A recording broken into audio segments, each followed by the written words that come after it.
Doctor OP आनंद को महंगा पड़ा अमर्यादित भाषा का। मंत्री जी को आया गुस्सा। अस्पताल पर बैठाया प्रशासनिक जांच। ओपी आनंद की निकाल दी हवा।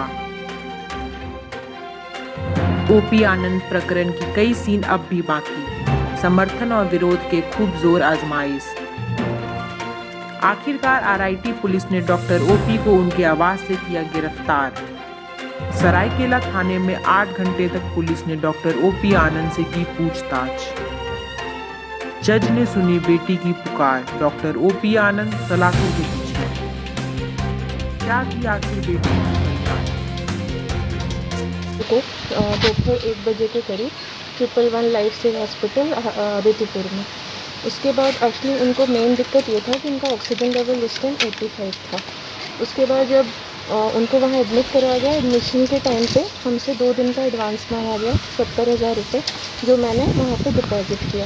उस टाइम हमारी ये सिचुएशन नहीं थी कि हम बिल मांगे या कुछ करें, और ना ही हमें हॉस्पिटल की तरफ से बिल प्रोवाइड किया गया।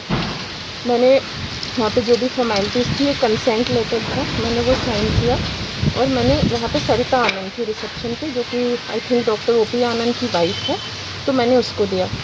वहाँ पे सिर्फ मेरे फादर का ऑक्सीजन लेवल चेक हुआ एंड नो अदर टेस्ट, क्योंकि उस हॉस्पिटल में ना एक्सरे मशीन है और सिटी स्कैन भी है या नहीं, आई एम नॉट श्योर, क्योंकि मुझे जूनियर डॉक्टर, आई थिंक रक्षित नाम है उसका, उसने मुझे बोला था कि यहाँ पे मशीन ख़राब पड़ा हुआ है, जो कि उसने मुझे दिखाया भी था 3rd फ्लोर पे। तो ये सब हुआ प्रकरण। मुझे सरिता आनंद जी ने ये कहा कि आपके पापा का 50-50 बचने का चांस है, क्योंकि आप लोग लेट इनको लेके आए।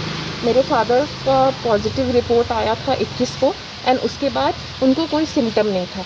और आई थिंक गवर्नमेंट भी यही कहता है कि जब तक सिम्टम ना हो, तो हमारे देश का ये हाल है कि आपको हॉस्पिटल नहीं जाना चाहिए, आपको घर पे रहना चाहिए, जो कि हमने किया। और उनका इलाज सामने भी मेरे फादर आइसोलेशन में थे, ये सर यहाँ पे डॉक्टर हैं, इन्होंने भी किया, एंड डॉक्टर उमेश खां हैं, वो हमारे फैमिली डॉक्टर जैसे।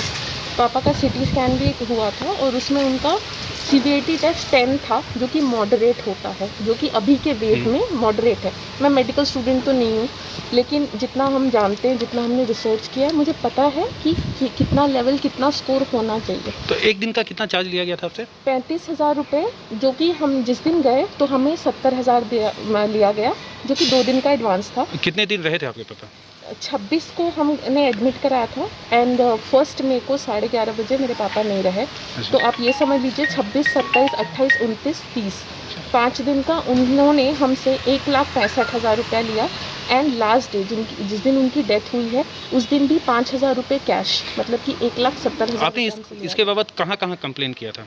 हमने डीसी ऑफिस में भेजा है मेल, हमने दालसा को मेल किया है, हमने हेल्थ मिनिस्टर सर के ऑफिस में भी मेल किया है इसके रिगार्डिंग, एंड आप मीडिया को भी मैंने आज जाके रीच आउट किया। अच्छा, तो क्या क्या कहते हैं रस्सी जल गई फिर भी बल नहीं गया। रविवार को आदित्यपुर आईटी पुलिस ने डॉक्टर ओपी आनंद को रविवार के शाम को गिरफ्तार कर सोमवार को जेल भेज दिया। गिरफ्तार डॉक्टर की नहीं गई ठसक, कहा जेल से निकलते ही निकालेंगे विजय जुलूस। निरंकुश राज्य सत्ता पराजित हो चुकी है, तमाम हथकंडे अपनाने को मजबूर है। जेल से निकलने के बाद विजय की घोषणा कर दी जाएगी। जिन बच्चियों ने मेरे ऊपर आरोप लगाए हैं, जिनके केस पर मैं अंदर जा रहा हूँ, उनको मैं बोल चुका था कि तुम्हारे पापा को मैं इतना, पापा का इलाज मैं ऐसा करूँगा जैसा मैं अपने भाई का करूँगा। इस रिश्ते से वो मेरे लिए बच्चियाँ हुई, मैं उनके। दूसरी ओर जिला प्रशासन 111 सेव लाइफ अस्पताल की लाइफलाइन को काटने में जुटी है। रविवार को गिरफ्तारी के बाद भी प्रशासनिक कार्रवाई अभी थमी नहीं, और सोमवार को डॉक्टर ओपी आनंद के गायत्री शिक्षा निकेतन स्कूल स्थित आवासीय परिसर के गैरेज में एक एम्बुलेंस में छिपाकर रखी गई दवाइयों के संबंध में गुप्त सूचना मिलने पर ड्रग कंट्रोलर विभाग ने सोमवार को कार्रवाई की और दवाइयों की वैधता की जांच शुरू कर दी। वहीं सभी दवाइयां कोविड-19 के इलाज में प्रयोग में लाए जा रहे थे। जो गुप्त रूप से अस्पताल से आवासीय परिसर स्थित गैरेज में लाकर रखा गया था।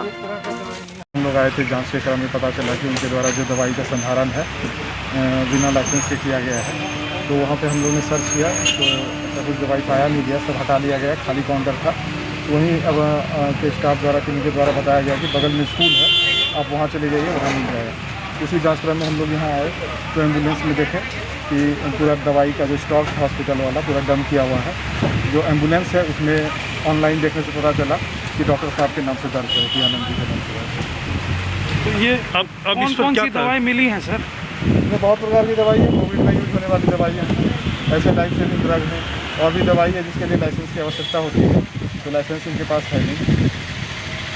तो ये दवा अभी ओपी आनंद की समस्याओं का निदान हुआ ही नहीं कि डॉक्टर ओपी आनंद के समर्थन के लिए झारखंड का बड़ा चेहरा सामने आया और डॉक्टर ओपी आनंद की पक्ष पूर्वी सिंहभूम विधायक सरयू राय ने खुलकर डॉक्टर ओपी आनंद के अस्पताल और परिवार की रक्षा में सरकार और पदाधिकारी को खुलकर नसीहत दे डाली।